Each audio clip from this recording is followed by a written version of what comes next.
कि केवल 2 ही दिन में कैसे कैसे नतीजे आए हैं, रिजल्ट मिले हैं। तो आप डेली आपका अनुभव शेयर करते रहना। आज का जो अनुभव है कल दूसरा अनुभव ही हो सकता है। तो अनुभव शेयर करने से सेवा हो जाती है। बहुत सारे जेंट्स भाइयों ने अपने अनुभव सुनाए, लेडीज में से बहुत कम आगे आई।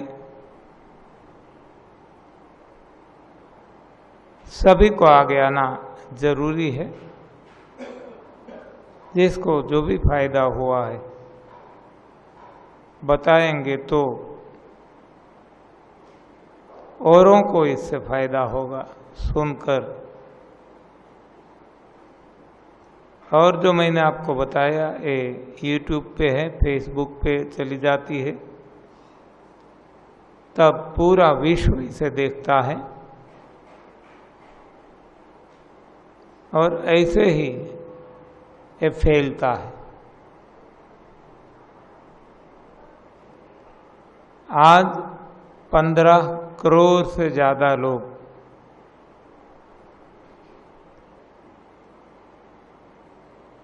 इसका प्रयोग कर रहे हैं, तो इसका भी कारण यही है। हम तो कहाँ कहाँ तक पहुँचेंगे, पहुँच सकते हैं, लेकिन आपके जो अनुभव है वो लोगों को स्पर्श कर जाता है और ये खुद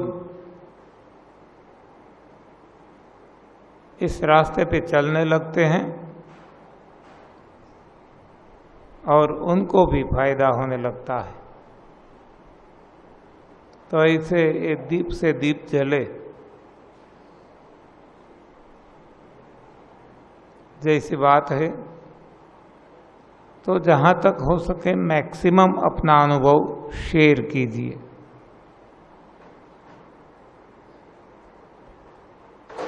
कोई आलोचना या किसी की फेवरिज्म नहीं है, लेकिन ये मेरा अनुभव रहा कि 23 साल से गुजरात में और सारे भारत में, इंडिया में सेमिनार्स चलते हैं। कोना कोना में हम गए हैं और अभी भी चालू है। लेकिन एक बात मुझे बहुत ही स्पर्श कर गई, ये है लास्ट टाइम जून से लेकर सितंबर हम यूएसए गए थे। यही सभी बातें वहाँ भी बताई गई थी। वैसे तो वहाँ टाइम शॉर्टेज बहुत ज़्यादा है, ऐसे लंबे लंबे सेमिनार्स वहाँ नहीं हो सकते। 5-5 दिन के 2-3 सेमिनार्स ही वहाँ हो सके थे ये 3 महीने में। बाकी कुछ घंटों का प्रवचन, फिर भी लोगों ने इतना फायदा उठाया और जो भी फायदा खुद को हुआ अपने पास नहीं रखा, तुरंत बांटना चालू कर दिया। आज व्हाट्सएप है, फेसबुक है, यूट्यूब है, बहुत सारे ऐसे मीडिया हमारे पास है। तो ज्यों ज्यों जितना जितना फायदा होता गया, तुरंत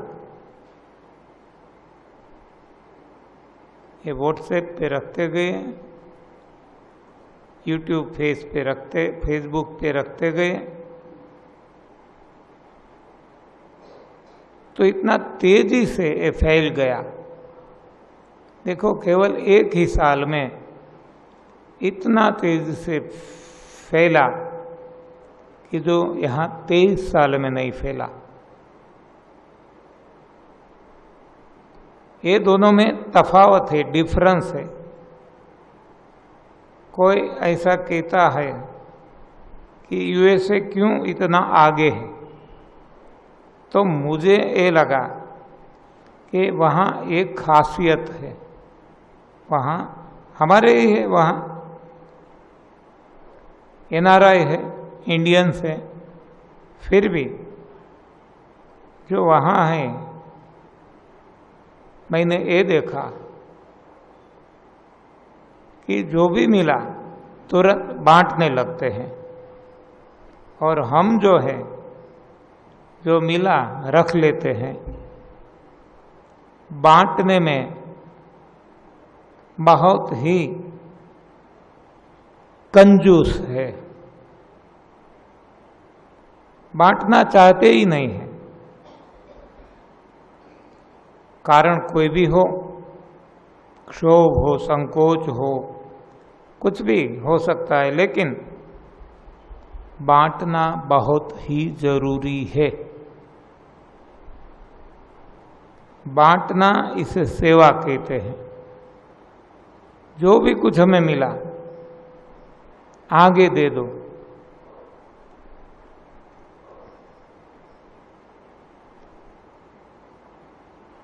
यदि ऐसा कोई समय मिलेगा, हम एक गेम यहाँ खेलेंगे। इससे ये स्पष्ट हो जाएगा कि बांटना जीवन में कितना जरूरी है, आवश्यक है।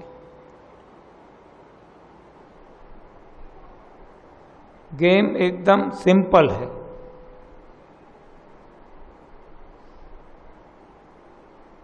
देखेंगे कब समय मिलता है, कब रखते हैं।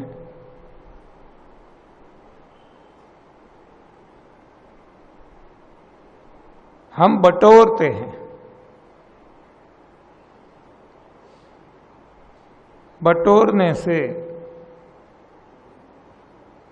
इकट्ठा होता है, जमा होता है। जैसे कि भोजन हमने बटोर लिया, शरीर में जमा कर दिया,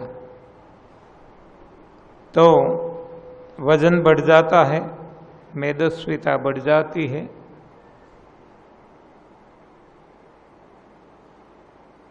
और बहुत सारे रोग जन्म लेते हैं। ये बटोरने की वजह से हुआ है। यदि बांट दिया, जो भी आया निकाल दिया, तो कभी शरीर में कब्ज नहीं होगी और कभी रोग नहीं होगा। तो ये जरूरी है लेकर के बांटना। हम लेते हैं, रोक देते हैं, बांटते नहीं हैं। ज्यादातर ये भी होता है हम लेते भी नहीं हैं। कोई देने वाला है तो लेते भी नहीं है, वहीं भी आंखें बंद कर देते हैं, बुद्धि के द्वार बंद कर देते हैं। क्योंकि हम अहम से भरे हुए हैं। अहंकार इतना है, अभिमान इतना है, ईगो इतना है कि हमें लगता है कि हम ही सब कुछ जानते हैं। तो हम दूसरा लेने को सक्षम नहीं रहते। कुछ लेना है तो पहले खाली होना होगा। जब भरे हुए हैं तो कैसे कुछ आ सकता है। एक बर्तन भरा है,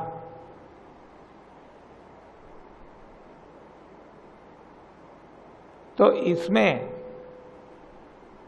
यदि कुछ डालेंगे तो निकल जाएगा, ओवरफ्लो हो जाएगा। इसमें यदि आप भरना चाहते हैं तो बर्तन को पहले खाली करना होगा। यहीं भी हम यही तो करते हैं। उठने के साथ उपवास करते हैं, एनिमा लेते हैं और सबसे पहले आंवले वाला हरी पत्तियों का जूस लेते हैं। इसे करते क्या है? शरीर को खाली करते हैं। जब खाली हो जाता है बाद में भर सकते हैं, बाद में भरते हैं।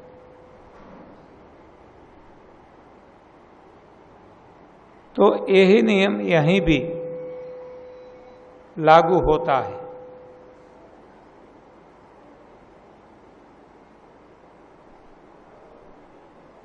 तो जीवन में बांटना बहुत ही आवश्यक है। जो भी मिला है ईश्वर ने दिया है, हमारा कुछ नहीं है,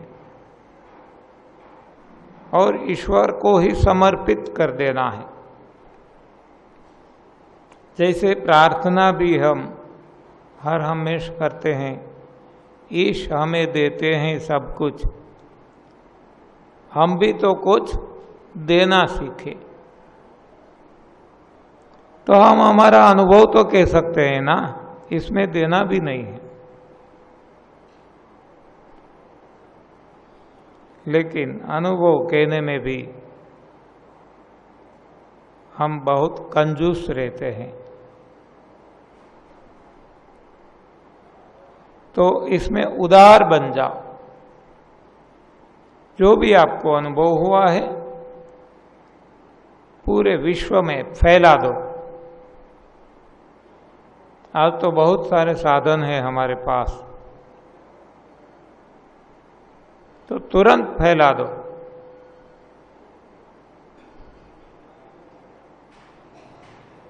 ये सेवा है।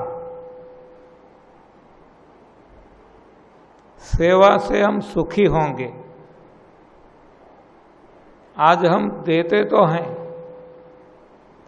लेकिन दान देते हैं, डोनेशन, दान।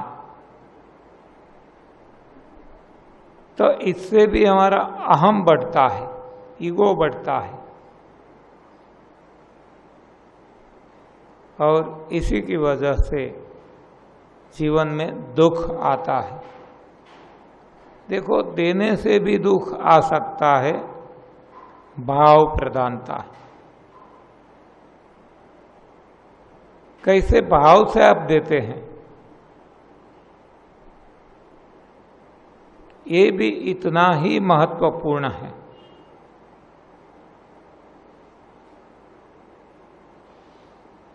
जब कोई देता है डोनेशन की भावना से देते हैं तो देने वाला इसका स्थान ऊपर रहता है और लेने वाले का स्थान नीचे रहता है।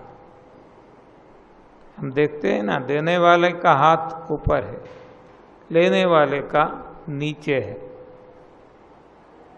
हम देखेंगे देने वाले को घमंड आ जाएगा, अभिमान आ जाएगा,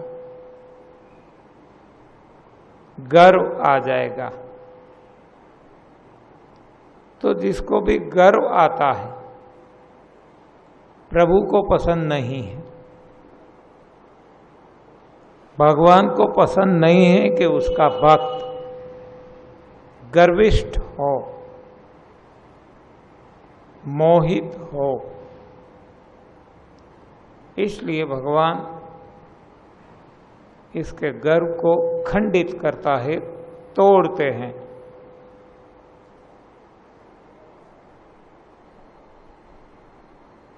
गर्व कियो सोई नर हारो, सिया राम जी से गर्व कियो सोई नर हारो। जिसने भी गर्व किया उनकी हार हुई है, चाहे कोई भी हो, कितनी भी ऊंचाई पे हो। तो गर्व से हार होती है, गर्व से दुखी होना होता है, यानी कि दान देने से जीवन में दुख आता है।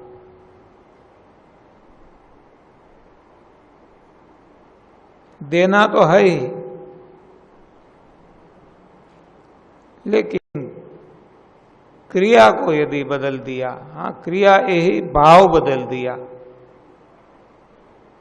तो यही देने की क्रिया अब सेवा बन जाएगी। कोई सेवक है,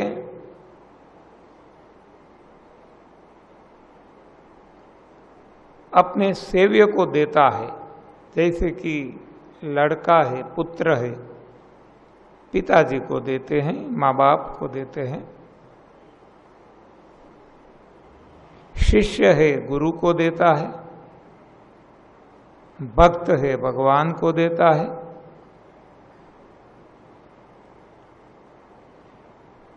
तब गर्व नहीं रहता, तब समर्पित भाव है।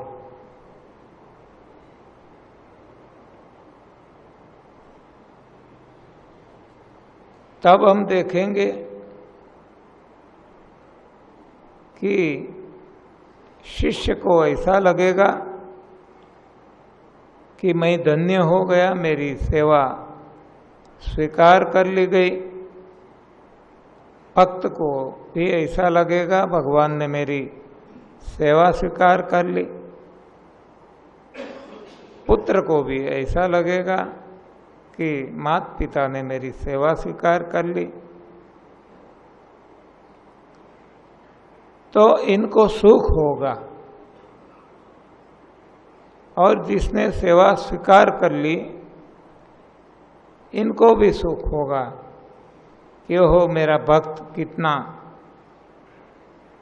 हाँ भगवान को भक्त के प्रति आदर होगा।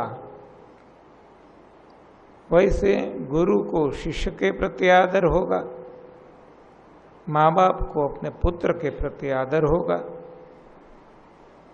तो यहाँ दोनों संतुष्ट है, देने वाला भी लेने वाला भी, तो दोनों सुखी है। जबकि दान में जो दानी है उनको ऐसा लगता है कि यदि मैंने नहीं दिया होता तो ये बेचारे का क्या हुआ होता। कोई ठंड में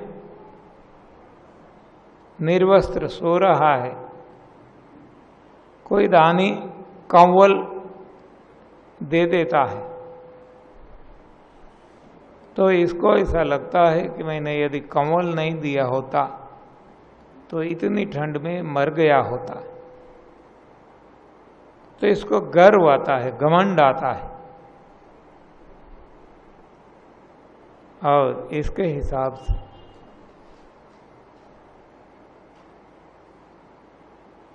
दुखी होता है। क्यों कि भगवान खंडित कर देते हैं इस गर्व को।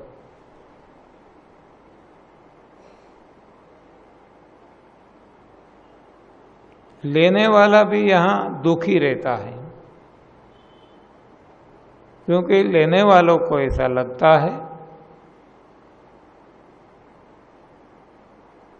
कि मेरी ऐसी हालत हो गई, आज मुझे हाथ फैलाना पड़ता है।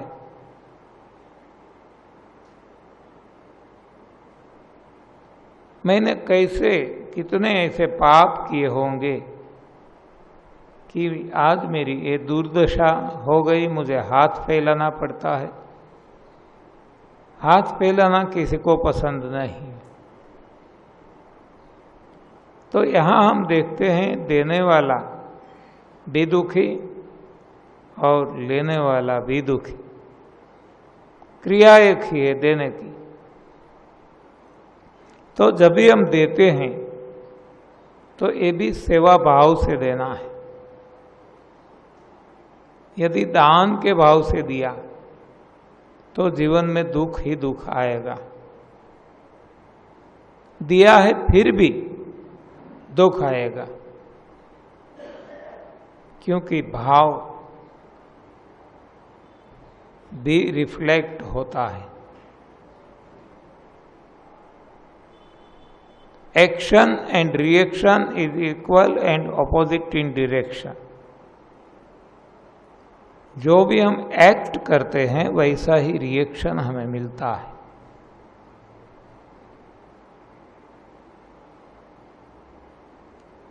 तो जो हमें दिया वो तो हमें मिलेगा ही। हमने धन दिया तो धन हमें मिलेगा, लेकिन जिस भाव से दिया वो भाव भी हमें मिलेगा। यदि भिखारी की भावना से हमने भीख दे दी, भीख में हमने धन दिया, तो हमें धन अवश्य मिलेगा। तू 1 पैसा दे दे, वो 10 लाख देगा। गरीबों की सुनो, वो तुम्हारी सुनेगा। तो 1 के बदले में 10 लाख मिल सकता है, ज्यादा भी मिल सकता है। पैसे के बदले में पैसा मिलेगा। जो भी मटेरियल हमने दिया, मटेरियल के बदले में मटेरियल मिलेगा। पदार्थ के बदले में पदार्थ मिलेगा। जो भी दिया मिलेगा। और जिस भाव से दिया, भाव भी 1 से लाख गुना होके मिलेगा। तो यदि हमने भिखारी को भीख की भावना से दिया, धन दिया तो धन लाख गुना होके मिलेगा, लेकिन जिस भाव से दिया वो भाव भी लाख गुना हमारे पास रिएक्ट होके आ जाएगा। यानी भिखारी भाव से दिया तो हम भी भिखारी बन जाएंगे। भिखारी होना मानसिक स्थिति है। भिखारी धन से नहीं है, स्वभाव से है। बहुत सारे भिखारी आज है दुनिया में।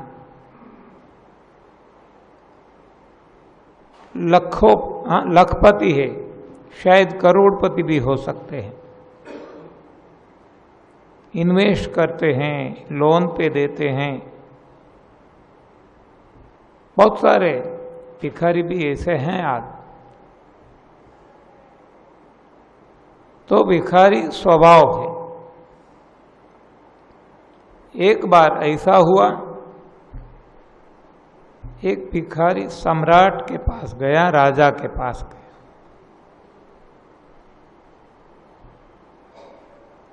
राजा ने बताया, मैं अभी देव दर्शन के लिए जाता हूं, अभी आया, तब तक इंतजार करो। भिखारी ने सोचा कि मैं भी देव दर्शन कर लूं। जब राजा बाहर निकलता है, भिखारी को वहां देखता है तो बताता है कि बोलिए, क्यों आए हैं आप? भिखारी ने बताया कि बस अब कोई काम नहीं है, मैं भिखारी की भीख नहीं लेता।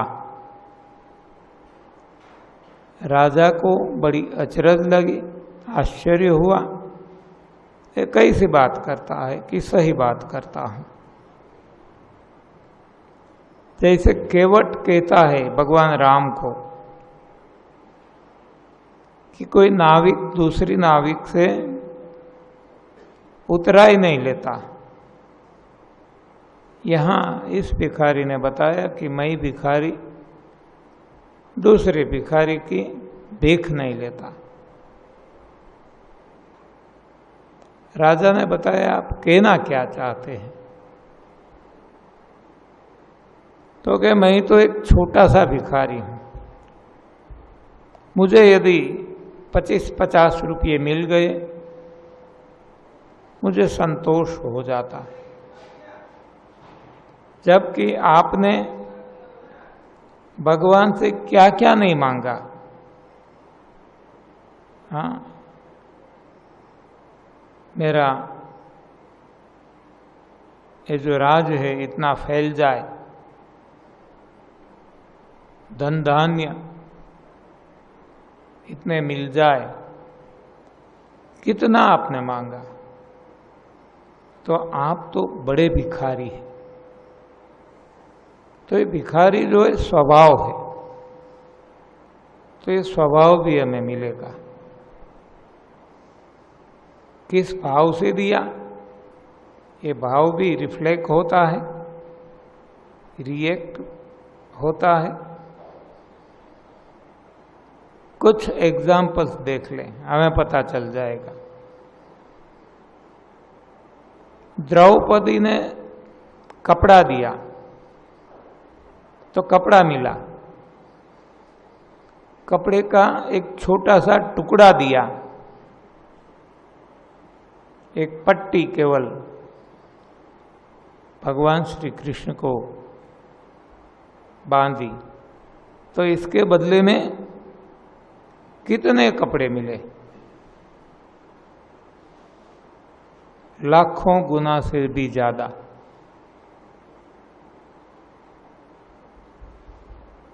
लेकिन हम देखते हैं कि कौन सी स्थिति में मिले। जब हम किसी को साड़ी देते हैं या कुछ ऐसे कपड़े देते हैं तो कोई शुभ प्रसंग में देते हैं, जबकि यहाँ द्रौपदी को हम जानते हैं कि दयनीय स्थिति में मिला। क्यों? कि जब द्रौपदी ने ये पट्टी बांधी थी प्रभु को, भगवान को, तब बेचारेपन के भाव से बांधी थी। द्रौपदी भगवान को भगवान नहीं समझती थी।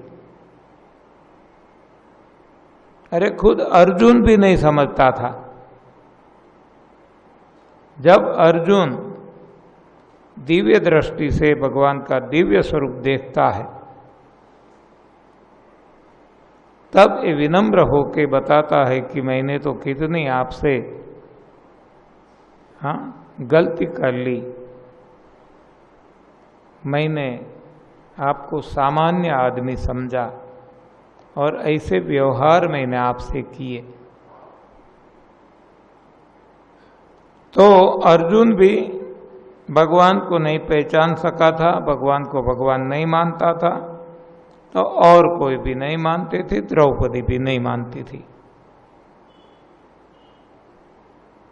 तो बेचारेपन की भावना से जो पट्टी बांधी थी, तो इस स्थिति में द्रौपदी को आना पड़ा। ऐसे रावण ने मस्तक दिए थे। कमल पूजा जब करता था रावण शिव जी की, तो अपने मस्तक चढ़ाता था। तो मस्तक के बदले में मस्तक मिलना स्वाभाविक है। देखो, जो भी पदार्थ हमने दिया, वो ही पदार्थ हमें मिलता है रिएक्शन में। हम जो देते हैं एक्शन है, जो मिलता है रिएक्शन है। तो मस्तक के बदले में मस्तक ही मिले, और कितने मिले? अगणित। पूरा आकाश भर गया मस्तकों से। लेकिन इससे रावण दुखी हुआ, सुखी नहीं हुआ। क्योंकि जब मस्तक चढ़ाए थे, कुभाव से चढ़ाए थे, किसी को दुखी करने के,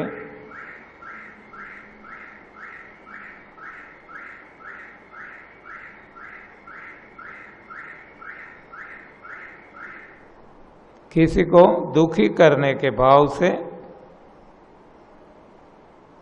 ये मस्तक चढ़ाए थे। इसलिए खुद को दुखी होना हुआ।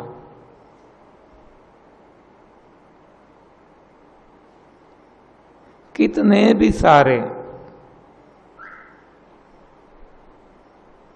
आप ऐसे उदाहरण देख सकते हैं, जो भाव से दिया वही भाव रिफ्लेक्ट होगा। इसलिए हम बताते हैं कि जब देना ही है तो सद्भाव से देना है।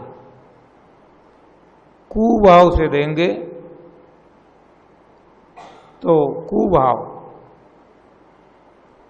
से हमारा जीवन भर जाएगा, सद्भाव से देंगे तो सद्भाव से जीवन भर जाएगा। देना तो है ही, ना कुछ लेके आए हैं, ना कुछ लेके जाने वाले हैं। देना तो है ही। तो प्रभु भाव से जितना देंगे, प्रभु सेवा के भाव से देंगे, उतना हमारा जीवन धन्य बन जाएगा, बाकी बंधन बन जाएगा। हम देंगे अपने बेटे को, हम देंगे अपने परिवार वालों को, हम जहीं भी देंगे कोई न कोई स्वार्थ से देंगे, तो ये बंधन बन जाता है। तो हमें ये चुकाने के लिए बार बार जन्म भी लेना पड़ता है।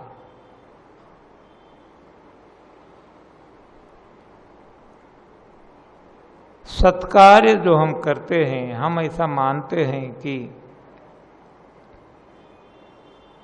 ये ब्लड डोनेशन कैंप किया और मेडिकल कैंप्स किए,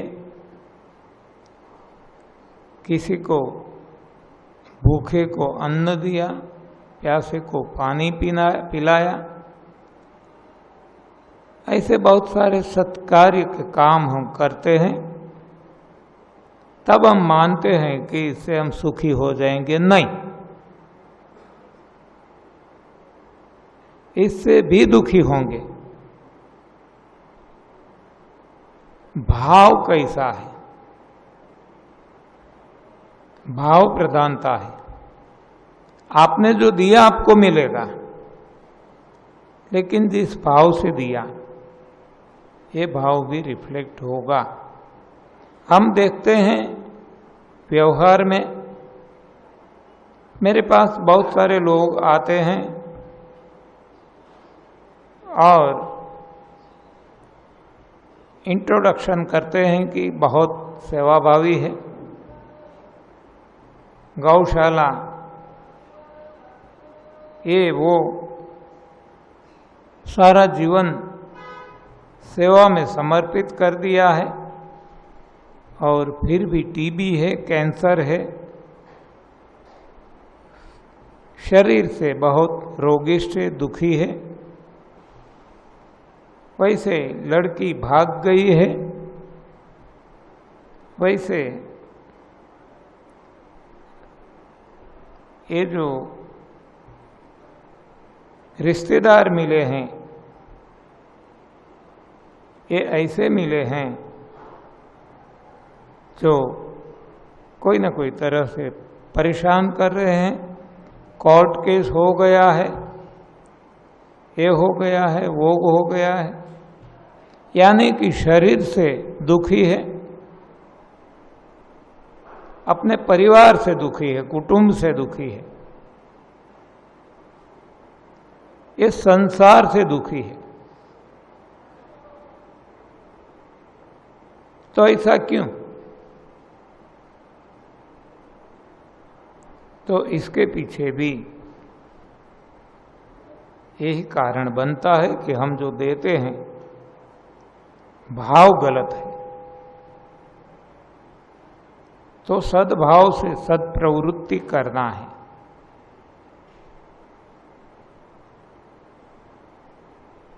लेकिन ये कब होगा? हम जानते भी है, सपोज मानते भी है, लेकिन होता नहीं है। तो इसके लिए कोई टेक्निक है। हम देखते हैं आज सारे संसार में भ्रष्टाचार फैला हुआ है, आतंकवाद, त्रासवाद फैला हुआ है। हर कोई स्तर पे मानव आज गलत रास्ते पे चल रहा है और दुखी है। क्यों? कि जो भी हम एक्ट करते हैं, ये एक्शन हमारा सही नहीं है। तो क्यों ऐसे गलत एक्शन करते हैं?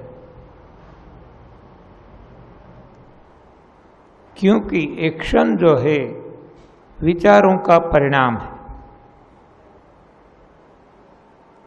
और जो विचार है वो मन से उठते हैं। विचारों का जन्मदाता मन है, और जो मन है अन्न से होता है। मन का उद्भव स्थान अन्न है। तो इसलिए जब तक हमारा अन्न नहीं सुधरेगा, तब तक मन नहीं सुधरेगा। मन नहीं सुधरेगा तब तक विचार नहीं सुधरेगा। विचार नहीं सुधरेगा तब तक वर्तन नहीं सुधरेगा, और वर्तन नहीं सुधरेगा तब तक जीवन नहीं सुधरेगा, जीवन में बदलाव नहीं आएगा। तो यहीं भी हम देखते हैं कि अन्न का प्रभाव हमारे जीवन में कितना है। सेवा में भी जो सद्विचार की आवश्यकता है, ये भी सही अन्न है तो ही आएगी। अन्न खराब है तो सद्विचार न आते हुए दुर्विचार आएंगे, और देते हुए भी दुखी होंगे। मानव जीवन में अन्न का कितना प्रभाव है, ये हम अच्छी तरह से जानते हैं। महाभारत में भी ये बताया गया है। महाभारत में भीष्म पितामह को जब द्रौपदी पूछती है कि आपकी उपस्थिति में भी मेरी लाज लूटी गई, मेरी बेइज्जती हुई, आपने एक शब्द भी दुर्योधन को नहीं कहा, ये क्या है? भीष्म पितामह कहते हैं कि बेटा, मैं लाचार था। ऐसी कैसी लाचारी? कहते हैं दुर्योधन का अन्न मेरे पेट में पड़ा था। देखो अन्न का प्रभाव। क्यों हम अन्न पे ज्यादा जोर देते हैं, खाने पे ज्यादा जोर देते हैं, भोजन पे ज्यादा जोर देते हैं? केवल रोग नाबूदी नहीं, आपने देख लिया, और मैं बार बार कहता हूं कि रोग तो यूं भाग जाएंगे। हाँ, रोग को भगाने की यहां बात ही नहीं है, लेकिन जीवन में बदलाव ये अन्न से आएगा। अन्न यदि सही नहीं जा रहा है शरीर में, तो शरीर तो बिगड़ेगा, रोगिष्ट तो होंगे ही, साथ साथ मन भी बिगड़ेगा। जैसा अन्न वैसा तन। अन्न खराब है, शरीर खराब हो जाएगा, रोगिष्ट हो जाएगा। जैसा अन्न वैसा मन। अन्न खराब है तो मन भी खराब हो जाएगा, और खराब मन से खराब विचार, खराब वाणी और खराब वर्तन और खराब जीवन। इसलिए हम अन्न पे सबसे ज्यादा जोर देते हैं। हमें पता है भगवान श्री कृष्ण जब दुर्योधन के पास गए कौरव पांडवों के बीच में समाधान करवाने के लिए,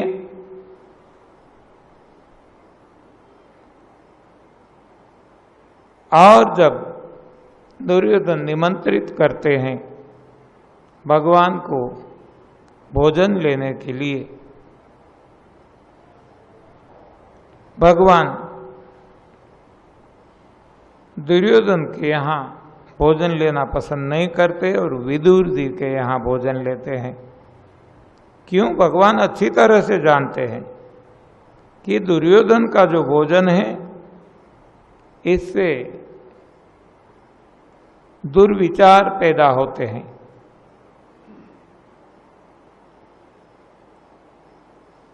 तो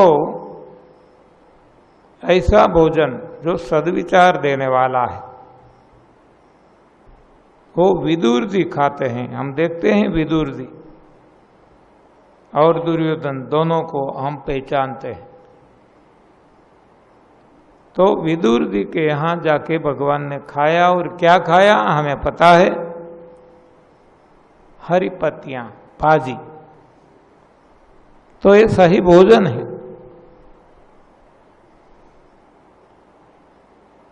और इससे विदुर जी जो है भक्त है, सुखी है, और दुर्योधन है दुखी है। खुद दुखी, अपना परिवार दुखी, और अपने संपर्क में आने वाले सभी को दुखी करता है। तो यदि सुखी होना है तो सही भोजन भी जरूरी है।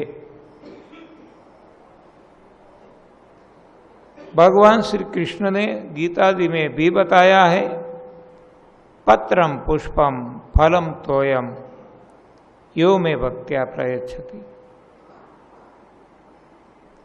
तो ये सही भोजन है। जब भरत जी जाते हैं भगवान राम के पास, कोल बिल तैयार हो जाते हैं लड़ने के लिए। ये सोचते हैं कि भरत सैन्य के साथ जा रहा है भगवान के पास। ये ऐसे सोचता होगा कि 14 साल के बाद भगवान जब वापिस लौटेंगे तब मुझे ये राज लौटाना पड़ेगा। तो अभी मौका है हाँ, भगवान का अस्तित्व ही मैं खत्म कर दूं, राम को मैं मार डालूं, ऐसी सोच केवट की थी, कोलभील की थी। तो तैयार हो जाते हैं, सभी को तैयार कर देते हैं। तब एक बुजुर्ग ने, एक वडील ने बताया, जल्दी मत कीजिए, देखो पहले भरत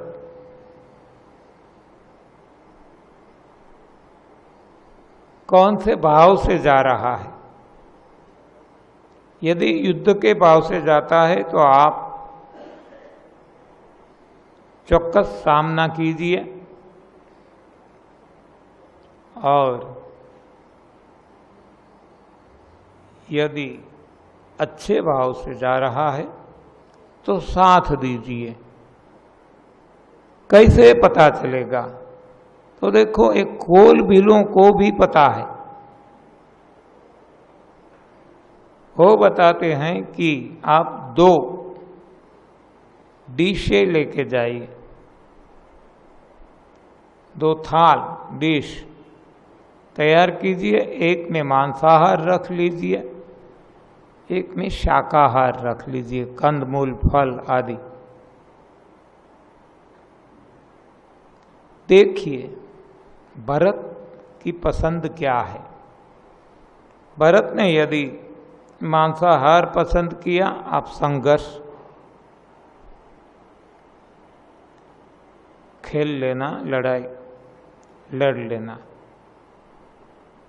लेकिन यदि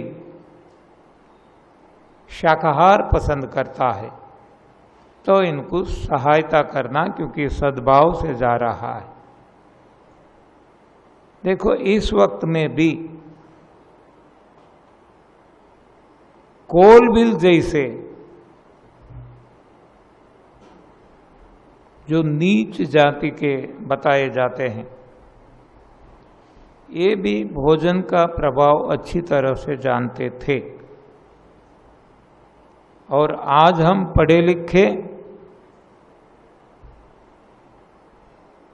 भोजन के बारे में क्या जानते हैं,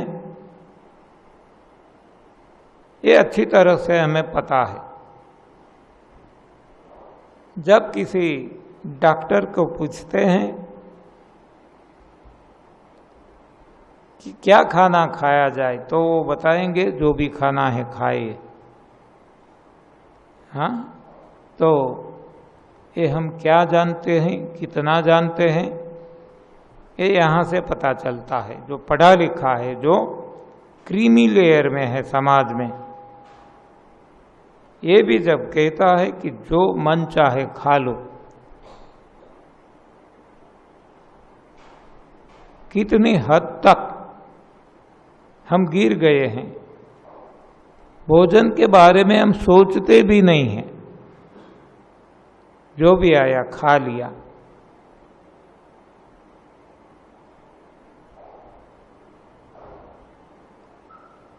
एक जो सामान्य पोयम है, कविता, काव्य, इसमें भी कवि ने बताया है कि हंस जो है और बगला, बगलो क्या कहते हैं, बगला ही कहते हैं, ओके, दोनों के रूप रंग एक से हैं। सफेद हंस और बगला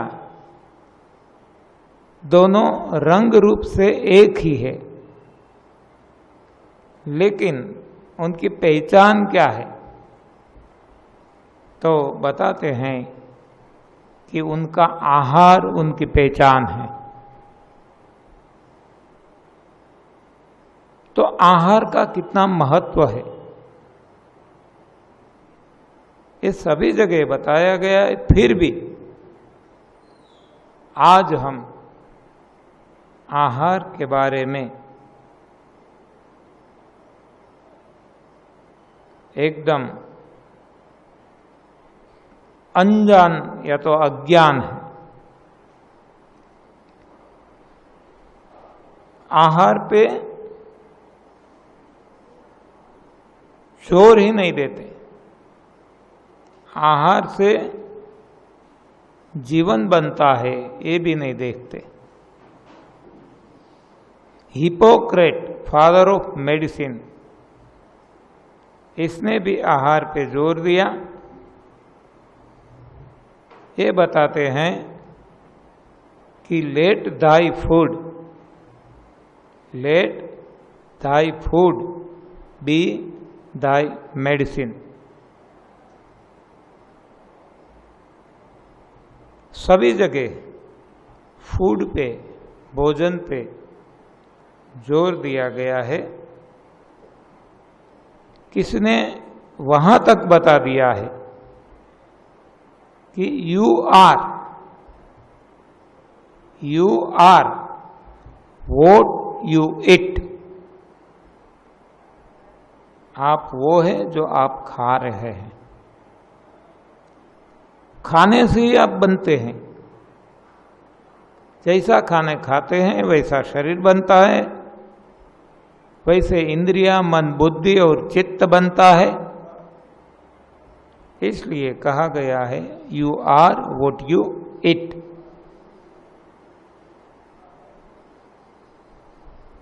जहीं जहीं भी आप देखो भोजन पे इतना जोर दिया गया है,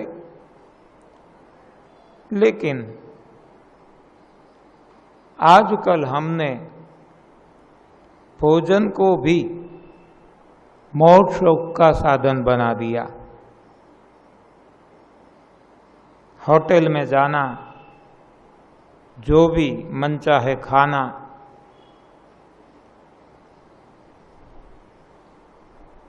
ये शादी ब्याह में कितना खर्च करते हैं। हाँ, और कैसा खाते हैं कभी सोचते नहीं। तो आइए अब से शुरू करें, सोचें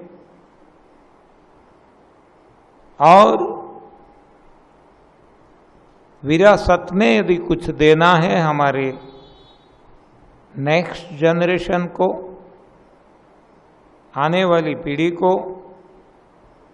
तो ये सद्विचार दें, सही विचार दें। पैसा कुछ काम में आने वाला नहीं है, धन कुछ काम में नहीं आएगा। सद्विचार, सही दिशा, इससे ही सही जीवन बनने वाला है। तो विरासत में भी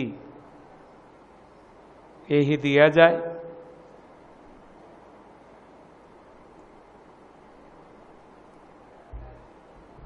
शाम 4 बजे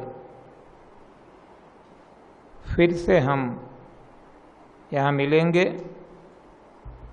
सिद्ध बाबू जी आ गए हैं ऐसा समाचार मिला है। सिद्ध बाबू जी को आप सब अच्छी तरह से जानते होंगे। इतना सेवा भाव भरा है, इसलिए साल में 2 बार, अप्रैल और सितंबर में, ये सेमिनार उन्होंने तय कर लिया है। और आज मुझे ऐसी भी बात मिली कि वो चाहते हैं कि हर महीने सेमिनार होना जरूरी है।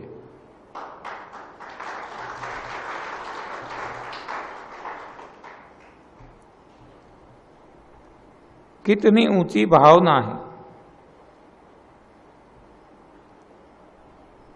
तो ये जब आप आपके अनुभव सुनाएंगे कि केवल इतने कम समय में भी कितना लाभ मिला, तब उनको अंदर से खुशी बढ़ जाएंगी। और उनको लगेगा कि जो हमने पुरुषार्थ किया ये सफल हुआ। इसलिए भी जब भी सिद्ध भाव जी उपस्थित हो उस वक्त मैक्सिमम आपका अनुभव सुनाना है।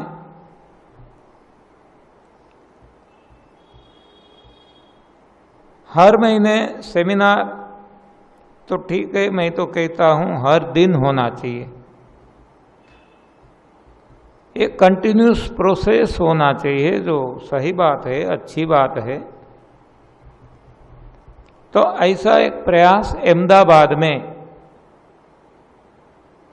हो रहा है। अभी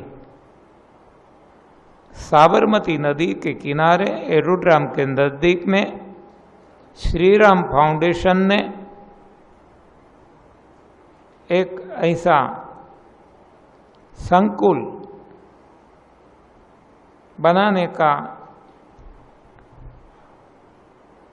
वो काम हाथ में लिया है, ऑनगोइंग प्रोसेस है।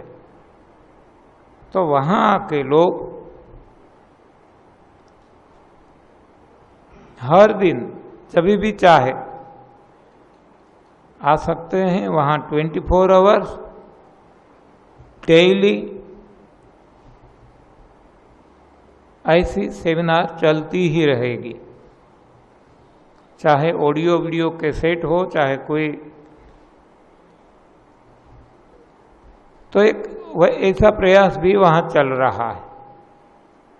वैसे नासिक में एक सेंटर शुरू हो गया है। नासिक में आजकल इतना आंदोलन चल पड़ा है कि बहुत सारे लोग इसमें जुट गए हैं। तो वहीं भी एक ऐसा संकुल आकार ले रहा है कि जिसको वहीं जाना है जा सकते हैं, रह सकते हैं, ठहर सकते हैं।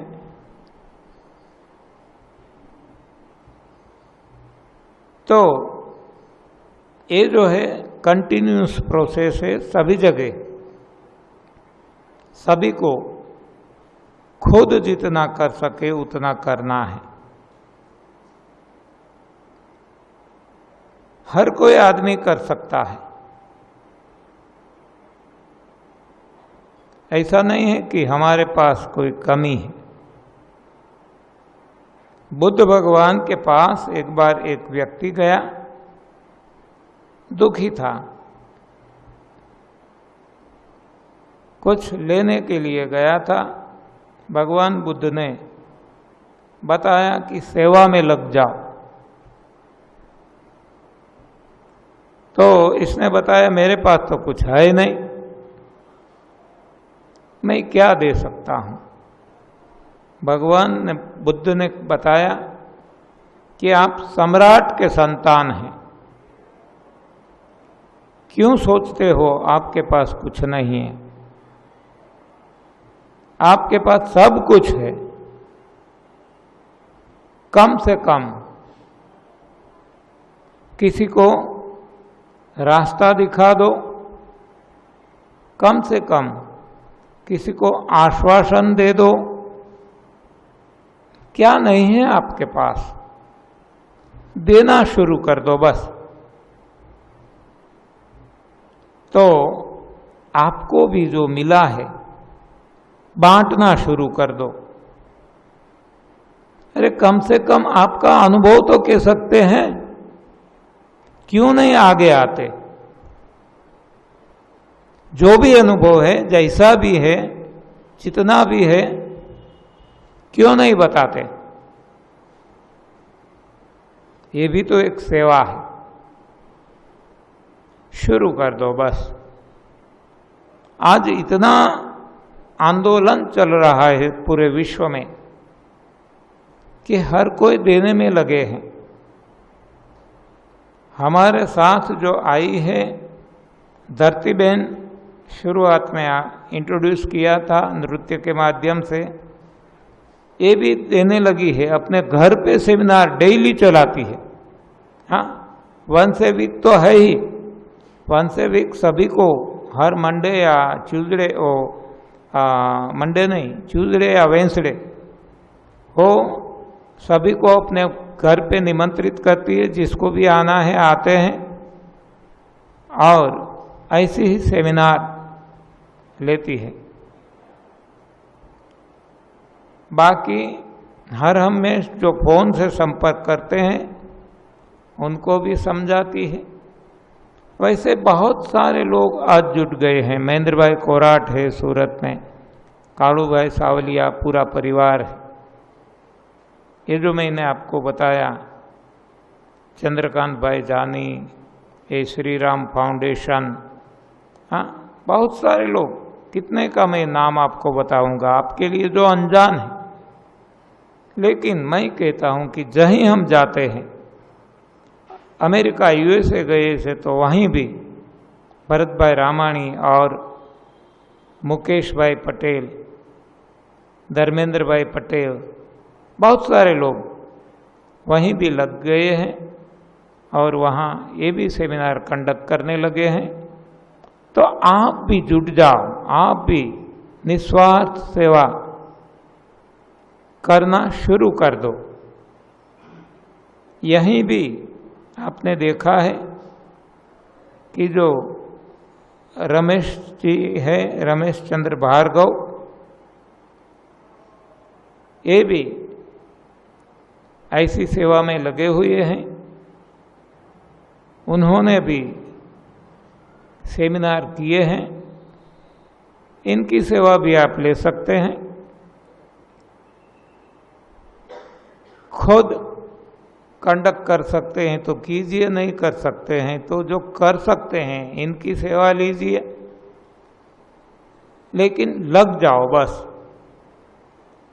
इसमें जो आपको आनंद मिलेगा, स्वांतः सुखाय तुलसी रघुनाथ गाथा, ये बेजोड़ होगा, हाँ शब्द से वर्णित नहीं होगा। तो इसका आनंद लूटिए और सारे विश्व में फैलाइए, लुटाइए। तो शाम 4 बजे फिर से समय पे बिफोर टाइम आ जाएंगे। धन्यवाद, आभार। बहुत बहुत धन्यवाद गुरुदेव।